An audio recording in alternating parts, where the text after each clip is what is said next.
إن الحمد لله نحمده ونستعينه ونستغفره ونعوذ بالله من شرور أنفسنا ومن سيئات أعمالنا من يهده الله فلا مضل له ومن يضلله فلا هادي له وأشهد أن لا إله إلا الله وأشهد أن محمدًا عبده ورسوله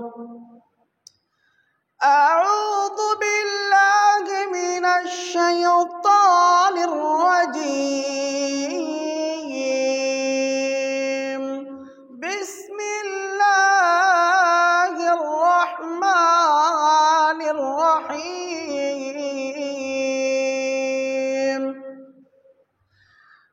يا أيها الناس اتقوا ربكم الذي خلقكم من نفس واحدة وخلق منها زوجها وبث منهما رجالا كثيرا ونساء واتقوا الله الذي تساءلون به والأرحام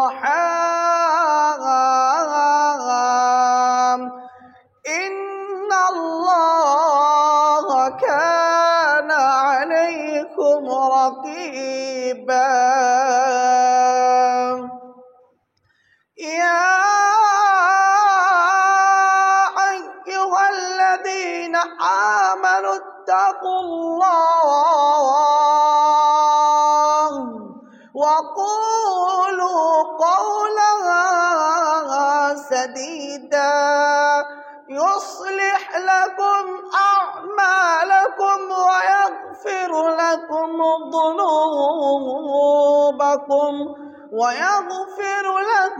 ذنوبكم ومن يطع الله ورسوله فقد فاز فوزا عظيما يا أيها الذين آمنوا اتقوا الله حق تقاته ولا تموتن إلا وأنتم مسلمون.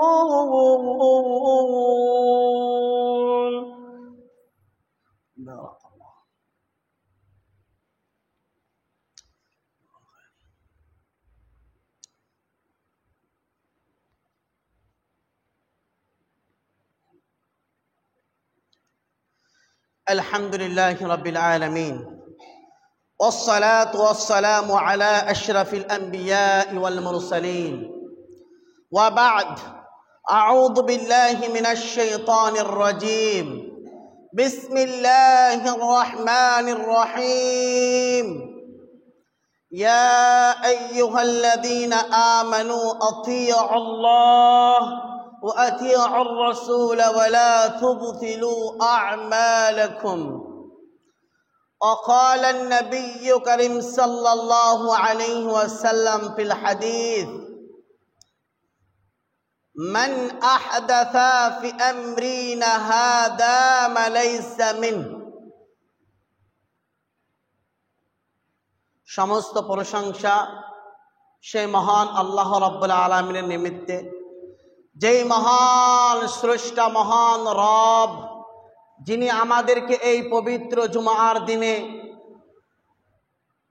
প্রত্যেককে একত্রিত হওয়ার তৌফিক এনায়েত দান করেছেন। প্রত্যেকে বলুন আলহামদুলিল্লাহ। অতঃপর জনাবে মুহাম্মদুর রাসূলুল্লাহ সাল্লাল্লাহু আলাইহি ওয়াসাল্লামের উপর শত সহস্র দুরূদ ও সালাম বর্ষিত হোক। আল্লাহুম্মা আমিন। আল্লাহুম্মা সাল্লি আলাইহি আল্লাহুম্মা বারিক আলাইহি। ব্রাদার ইন ইসলাম, আজকে মূলত আমার জুমার টপিক ছিল, আমার জুমার বিষয় ছিল উত্তম চরিত্র। আমরা ধারাবাহিকতাভাবে number 1, part number 1, part number 2 এভাবে আমরা যাচ্ছিলাম। 2 নাম্বার পার্ট আমাদের কমপ্লিট হয়েছে, আজকে 3 নাম্বার পার্ট হতো। তো আজকে 15ই আগস্ট 1947 সালে 15ই আগস্ট আমাদের দেশ স্বাধীন হয়েছে। আমরা অনেকেই অবগত আছি, আবার অনেকে অবগত থেকেও আমাদের স্মরণে থাকে না। তবে এই দিনটা আমাদের জন্য অত্যন্ত গুরুত্বপূর্ণ দিন। কেন গুরুত্বপূর্ণ দিন? স্বাধীনতা, স্বাধীন এবং পরাধীন, এটা খুব একটি গুরুত্বপূর্ণ বিষয়। আপনি বলুন, কোনো ব্যক্তিকে যদি জেলখানায় ভরে রাখা হয় আর কোনো ব্যক্তি স্বাধীনভাবে আপনার জীবন যাপন করছে, তো যিনি জেলখানায় রয়েছে তার জীবন আর যিনি বাইরে রয়েছে তার জীবন কি এক হবে? এক হবে? এক হবে কি বলুন? এক হবে? কখনোই এক হবে না। তো স্বাধীন এবং পরাধীন এটা বিরাট একটা গুরুত্বপূর্ণ বিষয়। হিন্দুস্তান, এই ইন্ডিয়া, এই ভারতে 1947 সালে 15ই আগস্টে যারা সবচাইতে এই দেশের জন্য জান দিয়েছে, যিনারা তাদের রক্ত দিয়েছে, রক্ত দিয়ে তারা দেশকে স্বাধীন করেছে, তারা দেশকে আজাদ করেছে, তারা পরাধীনতা থেকে আজকে আমাদেরকে স্বাধীনভাবে চলার আমাদেরকে অনেক রাস্তা তারা আমাদেরকে দেখিয়েছে। তারা তাদের জীবনকে বিপন্ন করে, তাদের রক্ত দিয়ে, তাদের জীবন দিয়ে আমাদেরকে পরাধীন থেকে স্বাধীনভাবে চলার আমাদেরকে তারা অনেক বাস্তবায়ন এবং আমাদের জীবনে তারা বড় একটি আমাদের জন্য জীবনকে তারা উৎসর্গ করে দিয়েছে। তারা আর ওই সমস্ত ব্যক্তি তারা কারা ছিল? তারা ছিল আমাদেরই অনেক ওলামাগণ। কম পক্ষে না হলে 90 থেকে 100 জন ওলামা হবে, তার চেয়ে অধিক ওলামা তাদের জীবন দিয়ে দেশকে স্বাধীন করেছে। তারা এই তাদের রক্তকে দিয়ে দেশকে তারা স্বাধীন করেছে। আর আজকে তাদের ইতিহাসে তাদের কোনো কারোর নাম নেই। আজকে আমাদের ইন্ডিয়ার মেইন গেট, আপনার দিল্লির যে জামে মসজিদ এবং দিল্লির মেইন গেটে 300 শতাধিক আপনার ব্যক্তি যারা বড় বড় আলেম ছিলেন, তাদের জীবন দিয়ে তারা এই দেশকে স্বাধীন করেছে। এই সমস্ত ব্যক্তির নাম ওখানে আপনার লিপিবদ্ধ লেখা রয়েছে। তো এই বিষয়ে আমার আজকে বলবো, এই মনোভাবনা মনোচিন্তা আমার ছিল। তো কিছুটা আপনাদেরকে টাচ দিলাম 2-1 মিনিট, কিন্তু এর বলতে গেলে লম্বা চওড়া আপনার বিষয় রয়েছে, এর অনেক ইতিহাস রয়েছে, আধা ঘন্টা 40 মিনিটের বেশি লাগবে। তো একটু আপনাদেরকে আমি টাচ দিলাম। এই দিনটা আমাদের জন্য, বিশেষ করে যিনারা তাদের রক্ত দিয়ে এই দেশকে স্বাধীন করেছেন আমাদের জন্য, তাদের জন্য আমরা আল্লাহর কাছে দোয়া করব, আল্লাহ রাব্বুল আলামিন যেন তাদেরকে জান্নাতের উচ্চ মাকাম প্রদান করেন। প্রত্যেক আল্লাহুম্মা আমিন।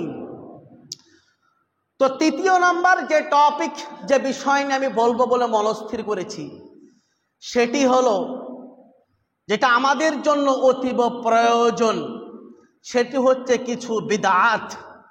যেই বিদআত উদ্ঘাট করলে, যেই বিদআত যদি আমরা চালু রাখি, যেই বিদআত, এই বিদআতের সঙ্গে যদি আমরা সংশ্লিষ্ট হয়ে যাই, তবে কাল কিয়ামতের দিনে আল্লাহ রাব্বুল আলামিন তিনি আমাদেরকে পাকড়াও করবেন। হয়তোবা তার জন্য ওই আমরা যে কাজটি করব, ওই কাজটি যদি রাসূলুল্লাহ সাল্লাল্লাহু আলাইহি ওয়াসাল্লামের না হয়, তবে আমাদের নামাজ পড়ে হয়তো আমাদেরকে জাহান্নামে যেতে হবে। তার মধ্যে আমি যেটা প্রধান প্রবলেম আমি বুঝতে পেরেছি, তার মধ্যে অন্যতম আমি একটি আপনাদেরকে বলি। যখনই কোনো বিষয় বলা হবে তখনই প্রত্যেকে সদরে গ্রহণ করবেন যখন হাদিস ও কোরআন থেকে যখন দলিল দেওয়া হবে। এতে তো আমাদের কোনো দ্বিমত নাই। কারো দ্বিমত আছে? আল্লাহ তার রাসূলের হাদিস যখন পেয়ে যাব তখন আমাদের আর কোনো দ্বিমত আছে? কারোর কোনো দ্বিমত নেই। আর যখনই কেউ আমরা দ্বিমত করতে যাব তখনই আমরা আমাদের ঈমানকে হারাবো। ব্রাদার ইসলাম, প্রথমত আল্লাহ রাসূল সাল্লাল্লাহু আলাইহি ওয়াসাল্লাম তিনি বলেছেন, মান তাশাব্বাহা কোন ব্যক্তি, মান তাশাব্বাহা মিন, কোন ব্যক্তি যদি আপনার এই হাদিসের মধ্যে আল্লাহ রাসূল সাল্লাল্লাহু আলাইহি ওয়াসাল্লাম কোন ব্যক্তি অন্য কোন কওমের যদি সাদৃশ্য পালন করে অথবা অন্য কোন কওমের সাদৃশ্য অথবা অন্য কোন কওম এমন কিছু তারা করতেছে ওই কওমের দেখে যদি আমরা আমাদের মধ্যেও সেটা চালু করি তবে এটাই হবে আপনার বিদআত। সেটা কি হতে পারে? জনাবে মুহাম্মদুর রাসূলুল্লাহ সাল্লাল্লাহু আলাইহি ওয়াসাল্লাম তিনি বলতেছেন, আগে তো আর মাইক ছিল না, মাইক ছিল। প্রত্যেকেই সামনের দিকে তাকান, আপনারা ঘুমিয়ে রয়েছেন অনেকেই। ব্রাদার ইসলাম, শয়তান আমাদেরকে পাকড়াও করবে, অতএব আমাদের এটা ঘুমাবার স্থান নয়। আপনাদের কাছে আমার আন্তরিক অনুরোধ, আমার দিকে সামনের দিকে তাকান। আজকের টপিক আমাদের জন্য অত্যন্ত গুরুত্বপূর্ণ বিষয়। আমি মূল দুটো টপিককে ব্যাপী রেখে আজকে শুধুমাত্র যেটা আমাদের প্রয়োজন, আমি আজকে প্রয়োজন মনে ভেবেছি, তার জন্য এই বিষয়টা আপনাদের সম্মুখে আমি উপস্থাপনা করতেছি। তো আগে তো আপনার এই মাইক ছিল না, মাইক ছিল না। তো আগে আপনার আল্লাহ রাসূল সাল্লাল্লাহু আলাইহি ওয়াসাল্লামের জামানায় কোন পাহাড়ের উঁচু স্থান থেকে, কোন এক উঁচু স্থান থেকে, যে স্থানটা অনেক উঁচু হতো, ওই উঁচু স্থান থেকে আপনার আজান দেওয়া হতো অথবা কোনো ঘোষণা করলে সেই স্থান থেকে আপনার ঘোষণা করা হতো। কোন উঁচু স্থান থেকে আজান দেওয়া হতো, কোন উঁচু স্থান থেকে আজান প্রদান করা হতো।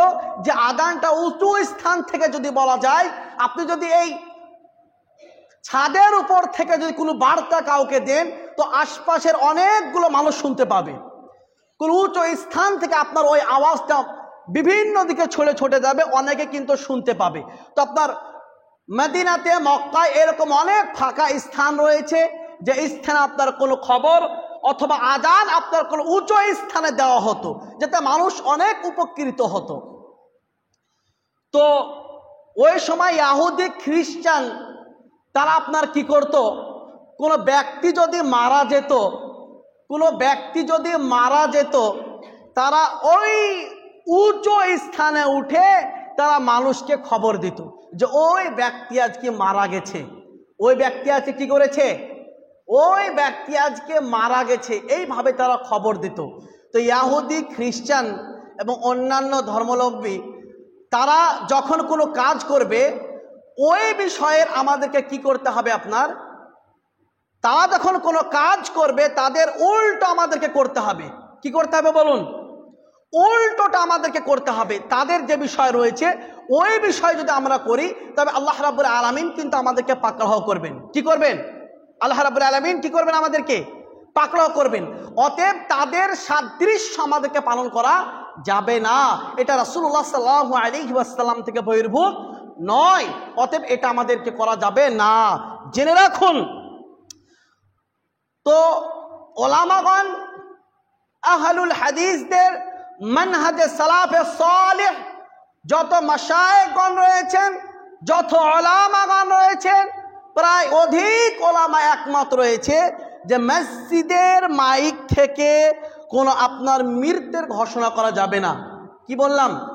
মসজিদের মাইক থেকে কোনো মৃত্যুর আপনার ঘোষণা করা কি যাবে না। দ্বিতীয় নাম্বার, মসজিদে যদি কোনো জিনিস আপনার হারিয়ে যায় তবে সেই জিনিসের কথা বলা যাবে না যে আমার এই জিনিস কি হয়ে গেছে, হারিয়ে গেছে, এই কথা বলা যাবে না। অথবা ওই জিনিস খোঁজাখুঁজি করা যাবে না। জনাবে মুহাম্মদ রাসূলুল্লাহ সাল্লাল্লাহু আলাইহি ওয়াসাল্লাম তিনি বলেছেন, যদি তারা এইভাবে কোনো জিনিস করতে থাকে তবে আল্লাহ রাব্বুল আলামিন যেন তাদেরকে ধ্বংস করে দেয়।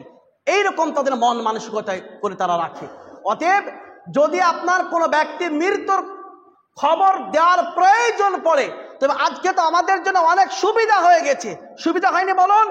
আমরা ফোনের মাধ্যমে তো আমরা জানাতে পারি। আজকে আমাদের তো আপনার ফোন হয়ে গেছে, ডিজিটাল যুগ রয়েছে। ডিজিটাল আমাদের অনেক কিছু জিনিস আমরা কি করতে পারি, ইউজ করতে পারি, আমরা ব্যবহার করতে পারি। আপনি এর মাধ্যম দিয়ে কিন্তু আপনি মানুষকে জানাতে পারেন, ফোনের মাধ্যম দিয়ে আপনি মানুষকে জানাতে পারেন যে এই ব্যক্তি মারা গেছে। অথবা কারোর বাড়িতে বাড়িতে বাড়িতে বাড়িতে গিয়ে আপনি জানাতে পারেন যে অমুক ব্যক্তি কি হয়েছে, মারা গেছে, সেই বিষয়টি কিন্তু আপনি জানাতে পারেন। কিন্তু মসজিদের মাইক থেকে এই ঘোষণা দেওয়া যাবে না।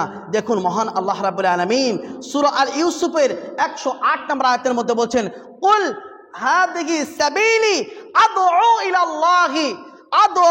ইলাল্লাহি আলা বাসীর। কুল, হে নবী আপনি মানুষদেরকে জানিয়ে দিন।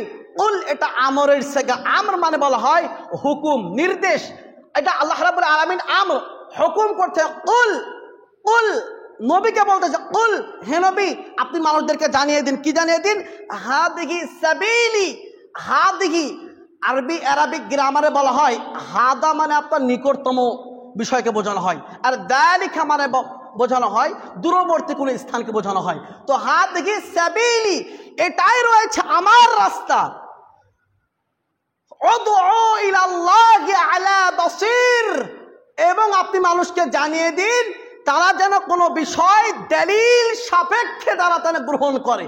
কোনো বিষয় যখন তারা আপনার গ্রহণ করবে, সেই বিষয় যেন তারা দলিল সাপেক্ষে গ্রহণ করে, নিজের ব্যক্তিগতভাবে যেন গ্রহণ না করে। এটা আপনি মানুষদেরকে জানিয়ে দিন, মানুষদেরকে বলে দিন। অন্যত্র আপনার হাদিস, এটা সূরা আল ইউসুফের 108 নম্বর আয়াত। অন্য হাদিসে আল্লাহ রাসূল সাল্লাল্লাহু আলাইহি ওয়াসাল্লাম বলতেছেন, আল বাইয়িনাতু আলাল মুদ্দাঈ। এটা আপনার সেই মুসলিম এবং মিশকাতের আপনার সেই মুসলিম এবং মিশকাতের অন্যান্য হাদিসের, এবং মিশকাতের মধ্যে আপনার প্রায় 1338 নম্বর এবং সেই মুসলিমে আপনার 1508 নম্বর হাদিসের মধ্যে অন্যান্য হাদিসের গ্রন্থ তো রয়েছে। যে দলিল পেশ করবে, দাবিদার যিনি দাবি করবে যে এটাই হবে, এটাই করতে হবে, উনি দাবি করবেন, যিনি বলবেন উনাকেই দাবি আপনার করতে হবে। অন্যত্র মুসলিমের আপনার রাতে আল্লাহ রাসূল সাল্লাল্লাহু আলাইহি ওয়াসাল্লাম তিনি বলেছেন, সেই মুসলিমের এবং মিশকাতের হাদিসে রয়েছে 3765 নম্বর হাদিস। এই হাদিসের মধ্যে বলা হয়েছে যে মানিদ্দাআ মালাইসা মিন, মানিদ্দাআ মালাইসা লাহু ফালাইসা মিন্না ওয়ালইয়াতাবাওআ মাকআদাহু মিনান নার, মাকআদাহু মিনান নার। আল্লাহ রাসূল সাল্লাল্লাহু আলাইহি ওয়াসাল্লাম হাদিসের মধ্যে বলতেছেন, যে ব্যক্তি মানিদ্দাআ মালাইসা লাহু ফালাইসা মিন্না ওয়ালইয়াতাবাওয়া মাকআদাহু মিনান নার। কোন ব্যক্তি এমন কিছু দাবি করলো অথবা এমন কিছু বললো সেটা আপনার ইসলামের সাথে আপনার সংশ্লিষ্ট নয়, সেটা ইসলামের সাথে যায় না, সেটা আল্লাহ রাসূল সাল্লাল্লাহু আলাইহি ওয়াসাল্লাম বলেননি, আল্লাহ রাসূল সাল্লাল্লাহু আলাইহি ওয়াসাল্লাম দাবিও করেননি। এইরকম কোনো কথা যদি বলা হয় তারপর মাকআদাহু, মাকআদ বলা হয় আপনার স্থান, আর মাকআদাহু মিনান নার, আর নার মানে হচ্ছে আপনার জাহান্নাম। তো মাকআদাহু মিনান নার, তার স্থান হবে আপনার জাহান্নাম। কি বললাম? কোন ব্যক্তি এমন কিছু দাবি করলো যেটা আপনার হাদিস ও কোরআনের সাথে কোনো সংশ্লিষ্ট নয়, আল্লাহ রাসূল বলেননি, সেটা আপনার দাবি করেছে, তার স্থান হবে জাহান্নাম। ব্রাদার ইসলাম, এবার আপনি বলুন, আপনি যদি মানুষকে বলেন যে ওই ব্যক্তি বলেছে, অমুক ব্যক্তি বলেছে, ওই ব্যক্তি বলেছে, অন্যের যদি আপনি নাম করতে যান, অথবা ওই আলেম বলেছে, উনি বলেছেন, আমরা আলেমকে দেখবো না আমরা কোরআন হাদিসের দলিল দেখবো? বলুন। জনাবে মুহাম্মদ রাসূলুল্লাহ সাল্লাল্লাহু আলাইহি ওয়াসাল্লাম তিনি যখন কোনো কথা বলবেন, এমনকি আপনার সাহাবীদের পর্যন্ত কোনো দলিল গ্রহণ হবে না। আল্লাহর রাসূল যখন কোনো কথা বলবে, আর রাসূল সাল্লাল্লাহু আলাইহি ওয়াসাল্লামের যখন সুস্পষ্ট কোনো দলিল পাওয়া যাবে, সাহাবীদের কথা কোনো গ্রহণীয় হবে না। সাহাবী, তাবেঈ, তাবেঈন, মুহাদ্দিসগণ, ইমামগণ, ফাকিহগণ, মুফাক্কিরগণ, কারোর কথা গ্রহণীয় হবে না। কেন গ্রহণীয় হবে না?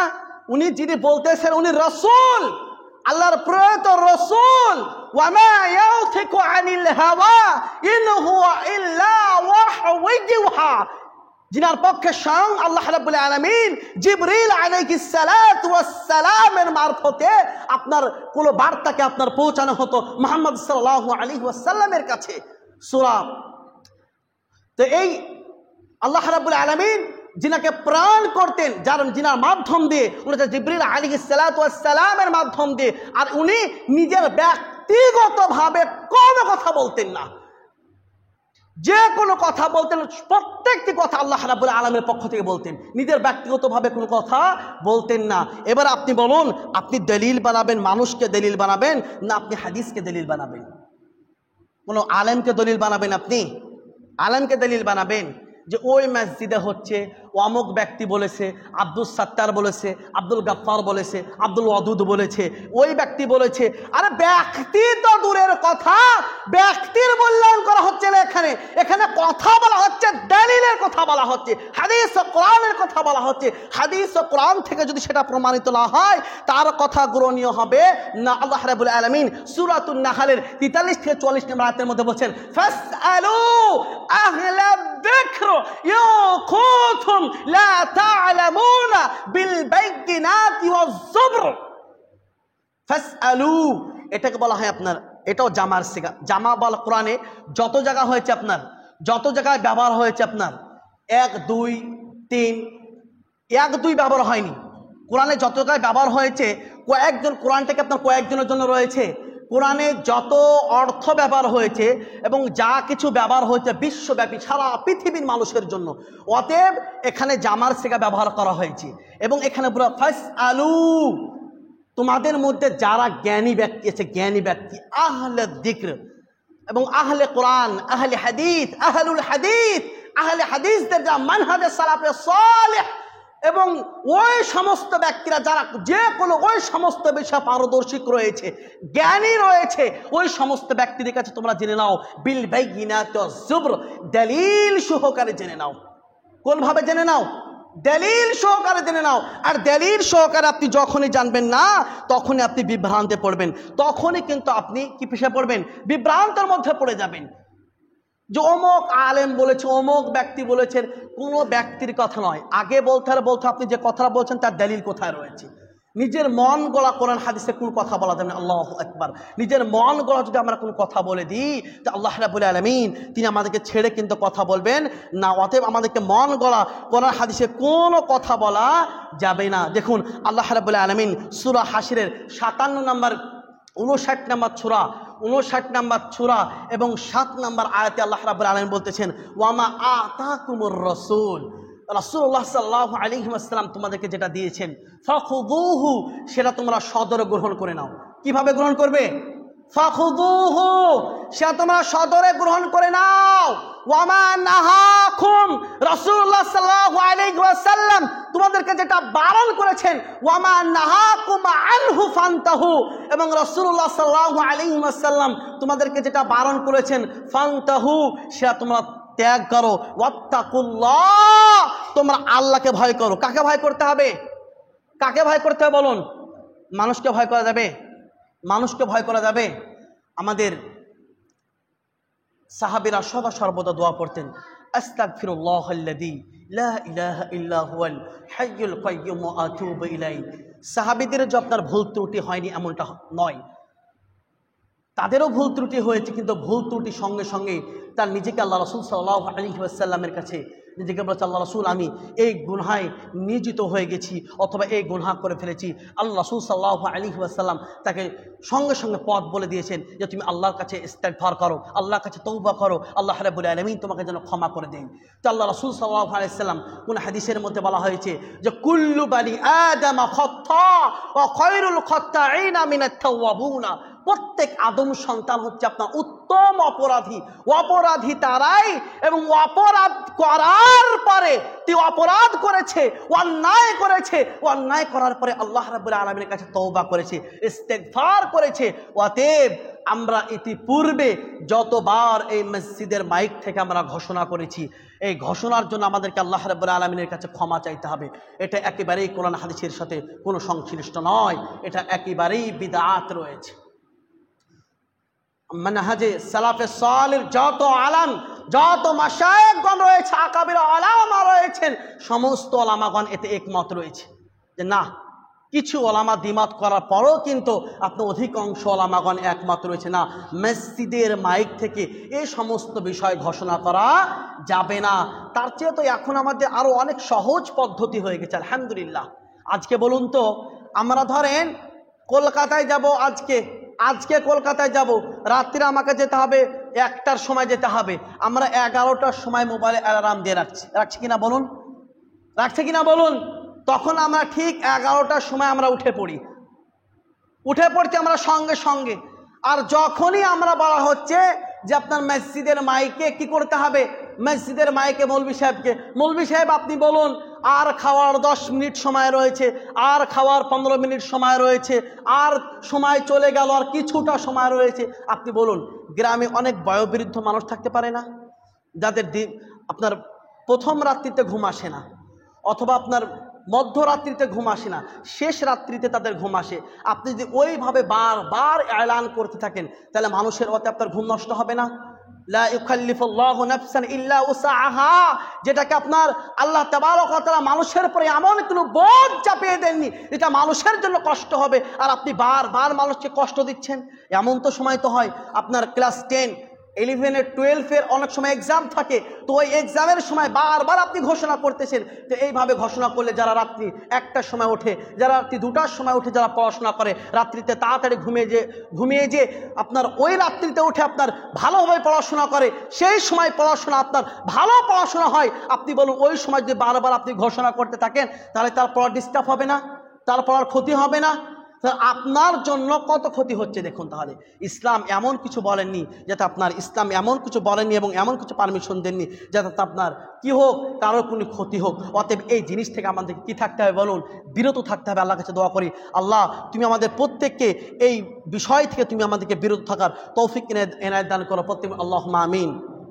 তো এই আয়াতের মধ্যে আল্লাহ রাব্বুল আলামিন আবারও বলতেছেন যে আনহু ফান্তাহু, তোমরা ত্যাগ করো, ওয়াত্তাকুল্লাহ, তোমরা আল্লাহ রাব্বুল আলামিনকে ভয় করো, ইত্তাকুল্লাহ মাস্তাতাতুম, তোমরা আল্লাহ রাব্বুল আলামিনকে ভয় করো, যথাযথ স্বরূপ ভয় করো, তোমরা আল্লাহ রাব্বুল আলামিনকে যথাযথ স্বরূপ ভয় করো। ওয়াত্তাকুল্লাহ, ইত্তাকুল্লাহ মাস্তাতাতুম, তোমরা অন্যায় করছো, তোমরা অবিচার করতেছো, অন্যায় করতেছো, সে অন্যায়ের জন্য আল্লাহর কাছে অনুতপ্ত হও, আল্লাহকে বলো, আল্লাহ আমি অন্যায় করেছি, আল্লাহুম্মা ইন্নী যালামতু নাফসি যুলমান কাসীর, আল্লাহুম্মা ইন্নী, আল্লাহ আমি, ইন্নী বেশাক্কে মেই, আল্লাহ আমি, যালামতু নাফসি, আমার নফসের প্রতি অত্যাচার করেছি, জুলুম করেছি, যুলমান কাসীরা, আল্লাহ আমি এত জুলুম করেছি, এত বাড়াবাড়ি করেছি, এত জুলুম করেছি, আল্লাহ যুলমান কাসীরা ওয়ালা ইয়াগফিরুদ যুনুব, আল্লাহ তুমি যদি ওয়ালা ইয়াগফিরুদ যুনুব, আল্লাহ তুমি যদি ক্ষমা না করো, আল্লাহ তুমি যদি মাফ না করো, তবে কাল কিয়ামতের দিন আমার কি অবস্থা হতে পারে, আল্লাহ সেই দিন আমি আল্লাহ রাব্বুল আলামিনকে কি জবাব দেব। অতএব তোমরা আল্লাহ রাব্বুল আলামিনের কাছে এইভাবে তোমরা ক্ষমা চাইবে, আল্লাহ রাব্বুল আলামিন তোমাদেরকে মাফ করবেন। তো ইত্তাকুল্লাহ, তোমরা আল্লাহ রাব্বুল আলামিনকে ভয় করো, ইন্নাল্লাহা শাদীদুল ইকাব। এখানে আপনার ইন্না শব্দ আরবিক গ্রামারে ব্যবহার হয়। ইন্না কোরআনে যত জায়গায় ব্যবহার হয়েছে, প্রত্যেকটি জায়গার আপনার গুরুত্ব তাগিতের জন্য ব্যবহার হয়েছে। কোন জায়গায় যত জায়গায় ব্যবহার হয়েছে তাগিতের জন্য ব্যবহার হয়েছে, গুরুত্ব বোঝানো হয়েছে। আমাদের যখন পিতামাতা দেখবেন অনেক সময় বাচ্চাকে কি করে, এই বেটা এই কাজটা করিও না, এই বেটা এই কাজটা করিও না। বেটা যখন বারবার অন্যায় করে, বাপ তখন বলে এই বেয়াদব ছেলে, আবারও তুমি একই ভুল বারবার করতেছো। তখন দেখবেন ছেলে একটু হলেও ভয় খায় কিনা বলুন? তো আল্লাহ রাব্বুল আলামিন মানুষকে এতবার সতর্ক করার পরও যখন মানুষ পরিবর্তন না হয়েছে, আল্লাহ রাব্বুল আলামিন এই ইন্না শব্দ ব্যবহার করেছে। ইন্না আপনার কোনো জিনিসের গুরুত্ব তাগিদ দেওয়ার জন্য।